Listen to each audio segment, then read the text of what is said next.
estos momentos a enlazarnos con dos amigas de este programa de Sin Censura, con dos personas que verdaderamente están comprometidas con la comunidad acá en los Estados Unidos, que sí, en efecto, pues ellas buscan una y otra vez apoyar esta lucha absoluta y encarnizada, por decirlo así, que existe en los Estados Unidos, y esta persecución que, vamos, para contrarrestar la persecución de los inmigrantes aquí en los Estados Unidos. Saludo con muchísimo gusto a la abogada Lourdes Monteagudo y a la... Se me estaba metiendo mucho el sonido por acá, déjeme le bajo por aquí. Y a la presidenta de Aseos de México, Ana Yacine Vázquez. Muy buenos días, ¿cómo están? Muy bien, gracias. Toño. Pues vamos a darle, porque hoy es un día que yo quiero decirles es complicado. Ayer dan a conocer en el Senado que el presidente Donald Trump no va a ser impugnado, no es culpable de esas acusaciones formales en su contra. Le dicen no pasó absolutamente nada a los senadores, usted siga por favor, se vienen las elecciones, es un presidente Donald Trump que una vez más dice que México va a pagar por el muro, es un presidente Donald Trump que en su Estado de la Unión, en el informe de gobierno que tiene anualmente, menciona una y otra vez a los indocumentados como si se tratara de delincuentes, de criminales, y pues bueno, pareciera que estamos todavía nos está lloviendo sobre mojado. Bueno, sí, sabes que el problema con este señor Trump es de que él está volviendo loco a todo el mundo, pero está usando la conversación contra los inmigrantes para asustar a aquellos que son los americanos que no viven ni siquiera cerca de mucha gente que son de otros países, que están asustados porque ven personas que no son como ellos en trabajos, siendo dueños de negocios. Y él le gusta meter miedo porque la gente con miedo hace cosas que no haría cuando están tranquilos. Y así mismo pues hace que las personas indocumentadas comiencen a pensar, bueno, ¿y ahora qué hacemos? ¿Nos vamos? ¿Nos quedamos? ¿Nos autodeportamos?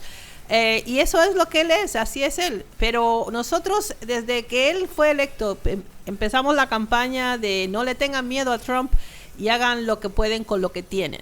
Y eso yo sigo diciendo que es la mejor filosofía, porque él será quien será electo, no sabemos, pero tenemos que seguir moviéndonos y hacer las cosas con lo que hay hoy en la ley que protege a personas que sí pueden arreglar.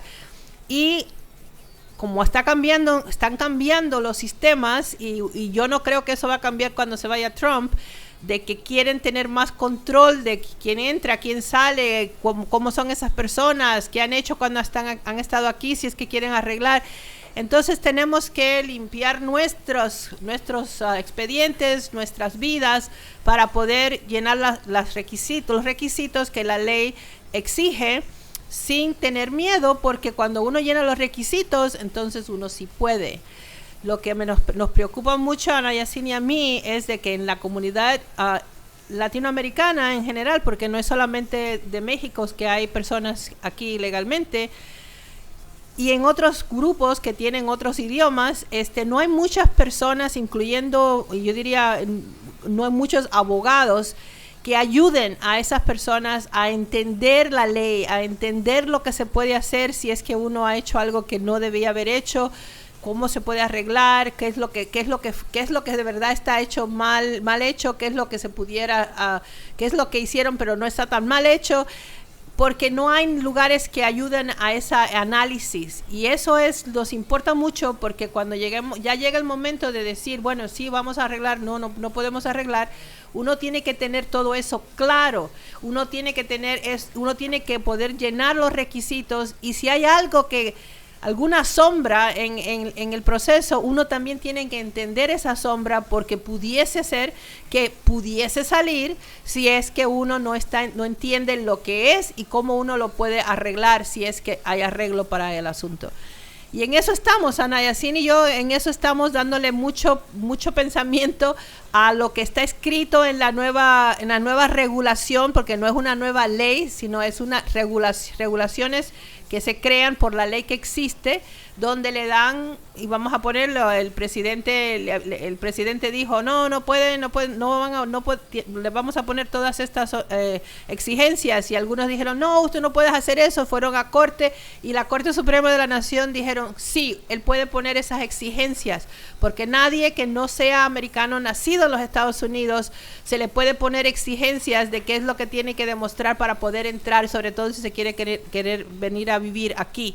Por lo tanto, entonces ahora tenemos que ver cuáles son las exigencias que están poniendo en orden y cómo vamos a llenar los requisitos.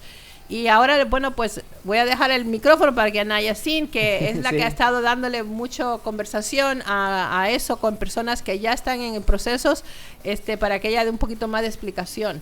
No, y perdón, antes de que vayan a Yacine en esta pues muy interesante plática, yo quiero decirles que los asociados de México, estas abogadas, verdaderamente le explican a uno el proceso desde el principio como si fueran maestras, ¿eh? Esto que nos dice Lourdes es muy claro, esto es verdaderamente importante. Hay muchos disque defensores allá afuera de la comunidad que no son defensores de nada, que no son abogados de nada, ¿no? O sea, que verdaderamente lo único que quieren es su lana y se acabó. Ellas no, ellas verdaderamente están comprometidas con nuestra sociedad, con nuestra comunidad, y eso me consta. Verdaderamente, si usted va a Asociados de México, le van a explicar como si fueran maestras. Bueno, le paso la palabra a la maestra Ana Yacine. Adelante, maestra. Gracias, Toño. Pues sobre el presidente, el hecho de que no haya sido impugnado no necesariamente quiere decir que no haya sido culpable. Pero en fin, se salió con la suya y ahí sigue. A ver cómo nos va ahora en estas elecciones. Espero que las personas que podamos votar, que sí asistamos a votar, y para que este señor salga votado de su puesto de presidente. Pero desafortunadamente sí, ahora el 24 de febrero entra en vigor la regulación sobre la carga pública, la cual ahora en ciertos trámites van a requerir que se les agregue una nueva solicitud, que es una constancia de autosuficiencia. Entonces, en ese documento hay varios puntos que se tienen que cubrir. Como toda la ley de migración que tiene que ver con los agentes de migración, como lo hemos dicho en programas anteriores, tienen algo que ninguna otra autoridad de ningún otro rango, es la discreción. Y la discreción es básicamente que si ellos consideran, lo hemos dicho, por ejemplo, Lourdes puede ser una agente de migración muy buena gente, ella considera que todo el mundo debe pasar, ella puede decir, ok, tú no te voy a exigir nada, tú estás perfecto, aprobado. Pero resulta que llega el expediente de otra persona, por ejemplo, a mi oficina o a mi escritorio, y yo soy un agente de migración que soy muy estricta, que no me tiento el corazón y que le voy a decir, no, esta persona no pasa porque considero que va a ser una carga pública. Entonces nosotros estamos trabajando con las personas para analizar su situación económica, su situación de salud, qué capacidades tienen aquí en este país, para que cuando presenten su expediente a migración tengan una mayor oportunidad para convencer a la gente más estricto que ellos no van a ser carga pública. Ahora, ahorita en el estado de Illinois todavía está detenida la regulación sobre la carga pública. No sabemos cuánto tiempo va a pasar, pero lo que les queremos pedir a las personas es que si ustedes están en trámite, por lo que sea, traten de meter su solicitud antes del 24 de febrero. Hay ciertas solicitudes que no van a ser afectadas, como la ciudadanía, y hay personas que están exentas de esta ley, que son las personas que aplicaron bajo visa U, bajo la ley en contra de la violencia de la mujer, los que están protegidos por asilo político. Hay varios grupos. Pero en general las personas que están aplicando para su residencia permanente van a ser sujetos a esta ley. Tarde que temprano en Illinois también la van a imponer, por lo cual les invito que si ya pueden arreglar, que nos vengan a ver. Nosotros vamos a estar trabajando como siempre, tratando de meter las solicitudes antes del 24 de febrero. Nos comprometemos que si ustedes se apuran a venir a la consulta y que si vemos que pueden calificar, inmediatamente vamos a hacer lo posible para someter sus documentos. Hay la regulación en sí, como dice Lou, no necesariamente es algo nuevo, Pero lo que sí es nuevo es que anteriormente, si una persona, por ejemplo, no estaba trabajando, no eran tan estrictos, ahora sí van a querer saber más acerca de esa persona. Y ahorita han venido varias personas que nos han dado ejemplos de cómo ellos van a tener problema. Ayer precisamente vino una pareja que aparentemente ellos cumplen todos los requisitos para no ser considerados carga pública. El señor trabaja, tiene un buen trabajo, gana $60 la hora. La señora es ama de casa, tienen 3 propiedades a su nombre, pero no han puesto las propiedades en sus impuestos. La señora fue a pedir la tarjeta médica para sus hijas con un talón de cheque donde el señor gana menos. Entonces, aparentemente está bien, el señor tiene un buen trabajo, $60 la hora, tiene 3 propiedades, la señora, aunque no trabaja, voluntarea, tiene algún entrenamiento de enfermera, pero mintió en su solicitud para sacar la tarjeta médica y han mentido en los impuestos. Ahora, ese tipo de cosas ya no se pueden estar haciendo. Tenemos que limpiar todo ese enredo para que cuando los agentes de migración sea consistente lo que ellos tienen en el banco, en propiedades y las solicitudes que han hecho. Y por eso les invitamos que vengan a vernos para nosotros, antes de que hagan su trámite de migración, analicemos todos esos aspectos de su vida. Sí, pero pregunta, entonces, para que no se angustie la gente, sí hay, en todo caso, perdón que las interrumpa, sí hay una solución a este caso que nos comentan de esta pareja, de este señor que tiene un buen salario, que tiene 3 propiedades, pero que desafortunadamente ambos mienten en los impuestos, mienten en esto y en lo otro. ¿Sí hay solución?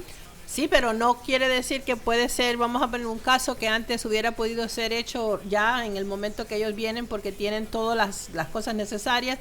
Entonces ahora tenemos que no hacerlo inmediatamente, tienen que cambiar los taxes y incluir casas que van a salir después cuando hablen de lo que tienen o no tienen, porque cuando ya eso sucede alante del oficial de inmigración, porque ellos han también buscado la información de los taxes de él y no aparece nada de las casas y lo que sea, entonces ya lo acusan de fraude. Y necesitamos que esas posibilidades de que puedan encontrar un fraude se eliminen haciendo cosas que se pueden hacer. Vamos a suponer, una persona puede hacer sus taxes, a revisar sus taxes, enmendar sus taxes 3 años, hasta 3 años después de lo que hicieron. Entonces hay personas que van a tener que, si no hay otra cosa, que ir a sus contadores y enmendar sus taxes, porque vamos a ponerle, a uno se le olvidó que uno tenía que poner las rentas como eso parte es muy emotivo. Se me olvidó y se me pasó y no lo hice, pero como ahora me entero que sí puedo arreglar algo hasta de 3 años después que lo hice, entonces regreso al contador y el contador entonces tiene que hacer una enmienda a los taxes de hace 2 años, vamos a decir, o de 3 años, para entonces demostrar que no fue un error de fraude, sino un error que no fue intencional, sino de que, bueno, hay gente a veces comete errores, uno, o sea, se le olvida, resultó que después le mandan el papel diciendo que tenía que, y ellos no sabían. Todas esas cosas que pudieran pasar se pueden arreglar si uno hace enmiendas de los taxes, pero verdaderamente hablando aquí entre nosotros sabemos, bueno, y en todo el público, ¿no? Bueno, entre nosotros con el público, ¿no? Sabemos que muchas personas lo hacen para que le baje la cantidad de impuestos que tienen que pagar. Así es. Para aparentar que ganan menos, para que poder tener ciertos servicios públicos, y eso es un fraude. Sí, entonces ahí propiamente no están descalificados, porque ahorita muchas personas están corriendo a dejar los beneficios que tienen, las tarjetas médicas de los niños, diferentes beneficios que pueden obtener, que quizás tengan derecho y que no va a impedir que ellos hagan su arreglo. Están corriendo a dejar cosas que a lo mejor no deberían, porque por ejemplo, si un niño tiene su tarjeta médica, pero resulta de que los padres la dejan y después el niño tiene algún tipo de enfermedad que requiere un alto costo en cuestión de atención médica, eso sí les va a perjudicar porque van a estar endeudados. También otra cosa que nosotros que van a pedir va a ser la salud de la persona.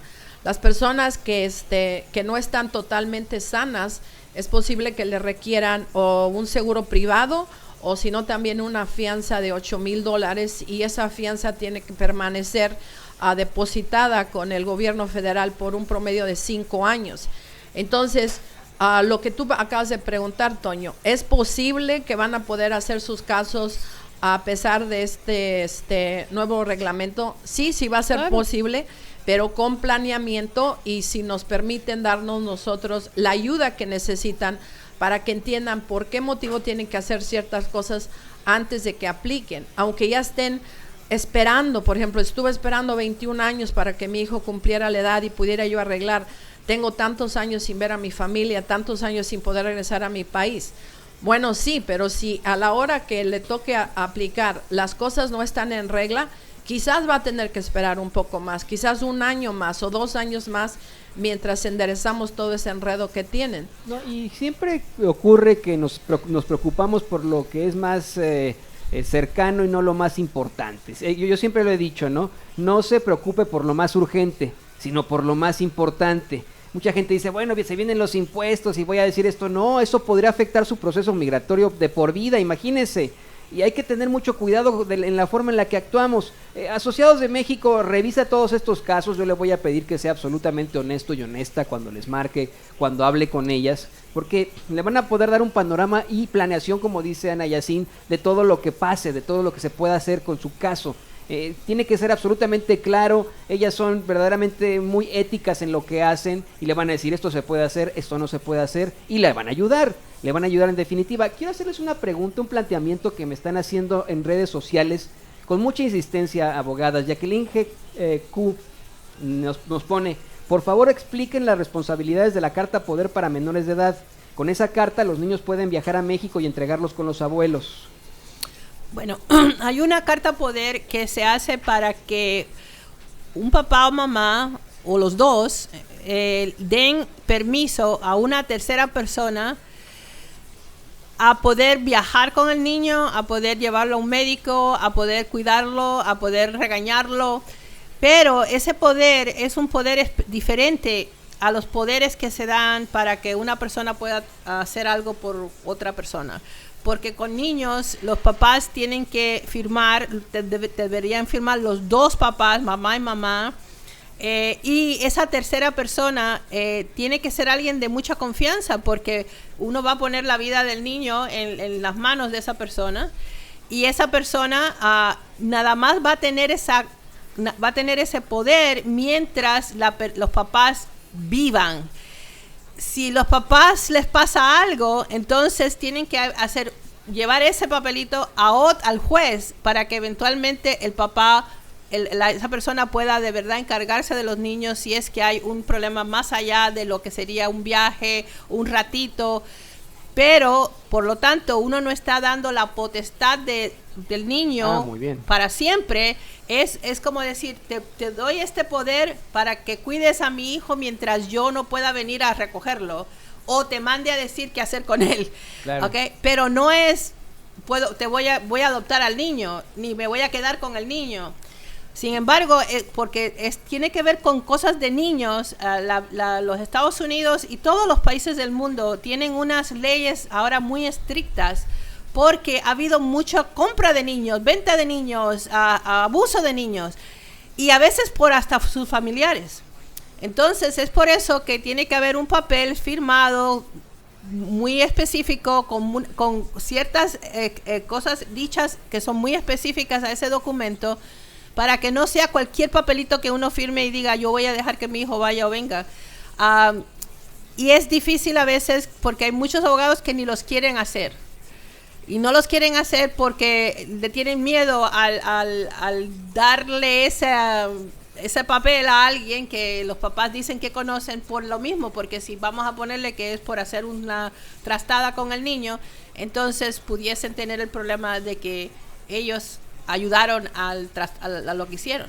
Pero es un poder que es muy importante si uno tiene niños, sobre todo las personas indocumentadas, para que las escuelas y las personas que estén alrededor del niño sepan a quién acudir si es que de alguna manera el papá o mamá falta.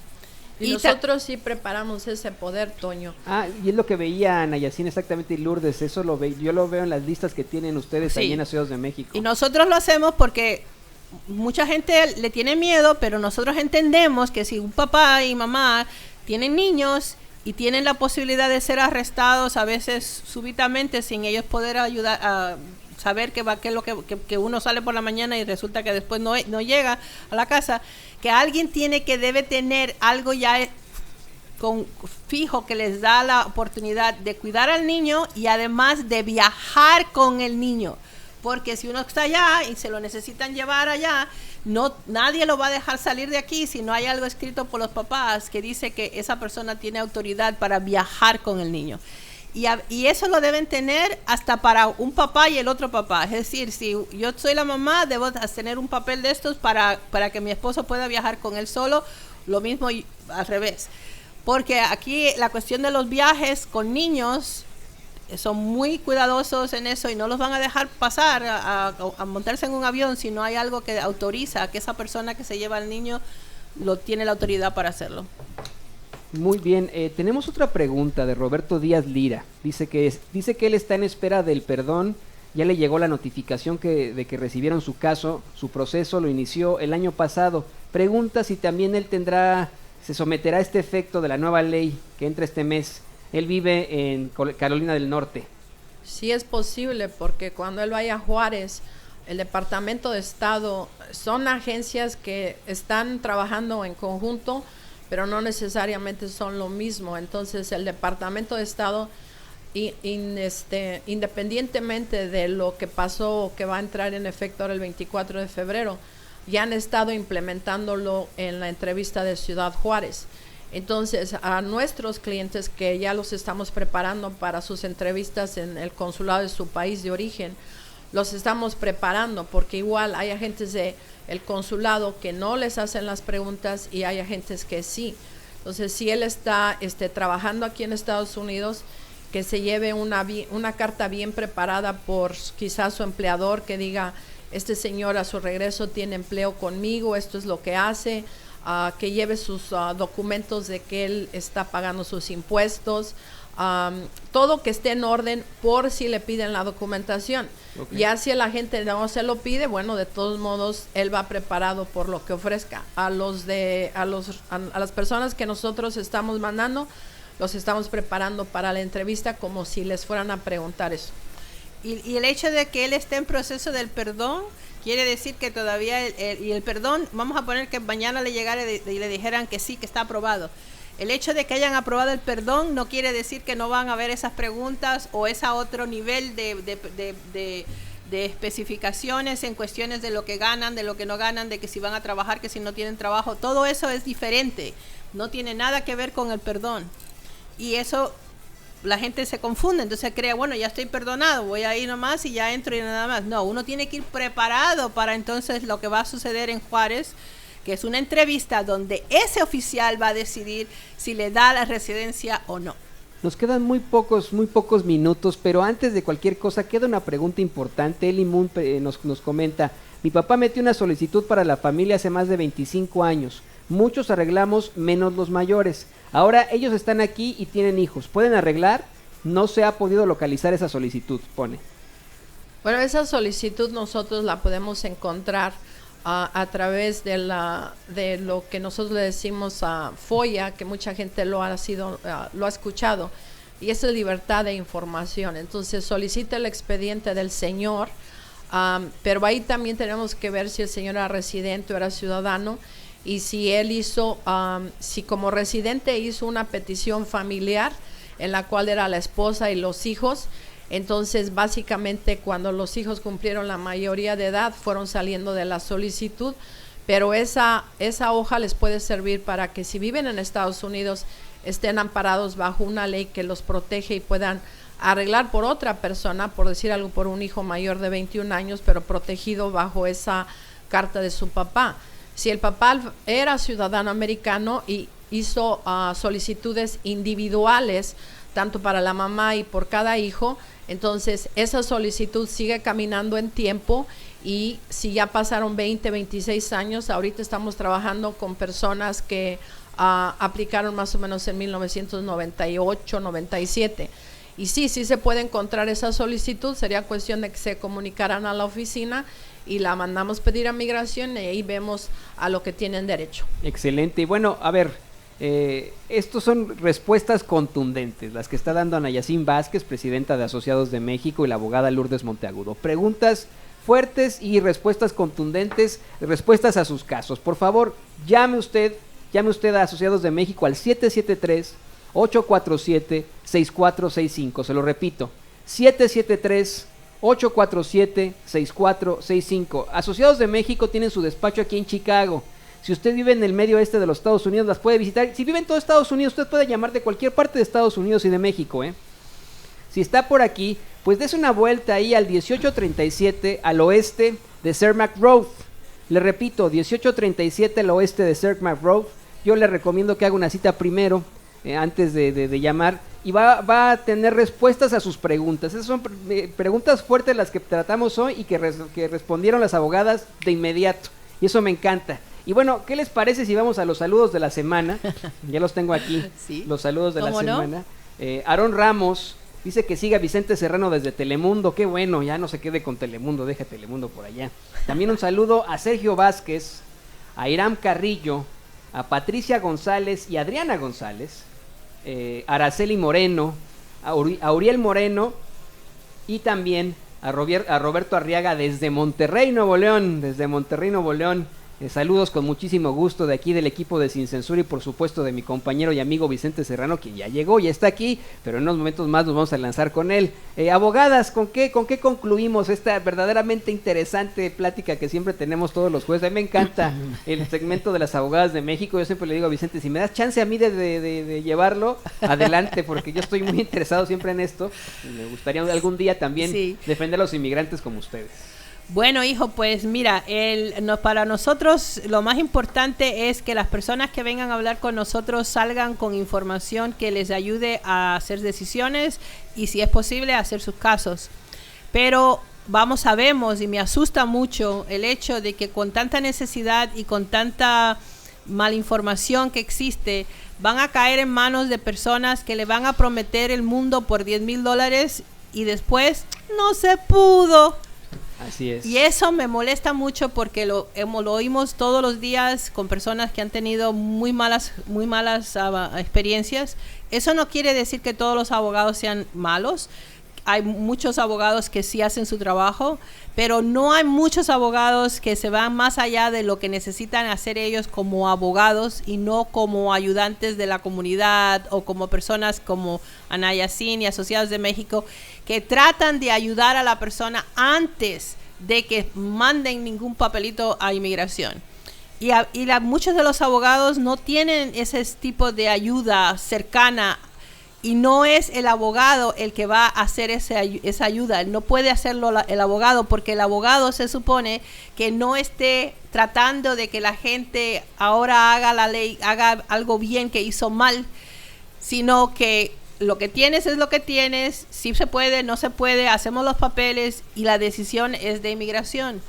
Como nosotros tenemos Asociados de México, yo tengo Asociados de México, entonces Asociados de México y otras cosas que vamos a tratar de crear para ayudar a Asociados de México, porque a veces nos preocupa de que vaya a haber mucha gente que necesite una ayuda muy concreta y bastante extensa para que se ayude a la persona antes de tocar la puerta de inmigración. Ya cuando uno está con el abogado haciendo el papeleo y firmando, ya uno está mandando las cosas de inmigración, ya uno tocó la puerta de inmigración, y si después no se pudo, entonces ya quedó la situación en manos de que la persona lo hizo, lo firmó y se fue. Sí. Y me da mucha, este momento es crítico, porque los cambios de la ley son importantes, lo están diciendo, pero no mucha gente afuera de lugares de comunidad de que están ayudando. Pero también quiero decir, y no por criticar, pero porque es verdad, a veces las buenas intenciones no son suficientes. Y nosotros en la comunidad a veces tenemos muchas personas con muy buenas intenciones, las agencias comunitarias, a veces líderes en la comunidad, hasta los mismos políticos latinos que quieren ayudar, pero ellos no saben la ley de inmigración, ellos no conocen por qué es que una persona puede y la otra persona no puede. Y eso hace que entonces a veces uno va y los ayudan, pero los que los están ayudando no saben lo que deben estar haciendo. Y ahí meten la pata, como nosotros decimos en Cuba, y el que paga los platos rotos es la persona. Sí, hay que hablar con la ley, con Sapienza, y Sapienza tienen asociados de México. Ana Yacinta, también te escuchamos. Invitando al público que si tienen interés en ir personalmente a la Ciudad de México para recibir una consulta, que voy a estar la tercera semana de marzo por allá, tienen que llamar a la oficina para que las señoritas le den una cita. Es solamente con previa cita. Estamos analizando casos que tengan que ver con proceso consular, personas que están emigrando de México para Estados Unidos a través de una petición familiar. Entonces, si ustedes tienen el interés de verme personalmente en la Ciudad de México, con mucho gusto se les va a atender. También, pues, mencionando que tenemos el servicio, solamente es para el estado de Illinois, en la cual estamos ofreciendo los divorcios de común acuerdo cuando ya uno no sabe dónde está la persona. Que si ustedes están en esa situación y quieren llegar al divorcio como amigos, los podemos nosotros divorciar. Es relativamente rápido el proceso, que marquen a la oficina y que vengan a vernos para que nosotros analicemos su caso. No hay cobro por la consulta y pues estamos ahí para atenderlos. Y mire, así se la voy a poner claramente. Con Asociados de México sí se puede, y si no se puede, se lo van a decir. Yo le agradezco, le agradezco con todo este gusto y con todo el cariño a Lourdes Monteagudo, la abogada Lourdes Monteagudo, y a la presidenta de Asociados de México, Nayacín Vázquez, por este muy interesante programa, muy interesante intervención aquí en Sin Censura. Gracias, Toño. Pues feliz tarde para ellas, ya se nos hizo tarde, precisamente.